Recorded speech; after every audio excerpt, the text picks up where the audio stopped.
ফেরেশতারা কয় গো আমার মহান রব্বুল আলামিন, আমরা ঘুরে ঘুরে দেখলাম অমুকের বাড়িতে তোমার বন্ধুর শানে দরুদ শরীফ পাঠ করা হয়, আমরা দেখে আসলাম। আল্লাহ ডাক দিয়ে হয় ফেরেশতারা রে,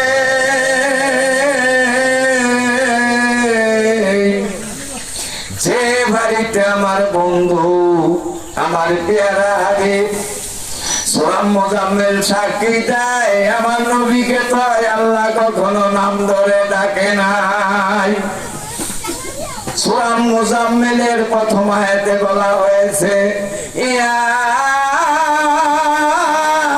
আইয়ুহাল মুজাম্মিলু কুমি লাইলা ইল্লা কালিলা। হে কম্বল পড়ুন না নবী, কামলে আল্লাহ নবী, আমার নবী আল্লাহ নিজেও নাম ধরে ডাকে নাই। তাই আল্লাহ ডাক দিয়ে বলে, হে ফেরেশতারা তোমরা কি করো? আমার বন্ধুর শানে যারা দরুদ শরীফ পড়ে, যারা কান্দে, তোমরা এক কাজ করো। কি কাজ করব? এই আসমান হইতে কাঁধে কাঁধ মিলাই ওই বাড়ি পর্যন্ত আমার বন্ধুর শানে দরুদ শরীফ পাঠ করো। আল্লাহুম্মা সাল্লি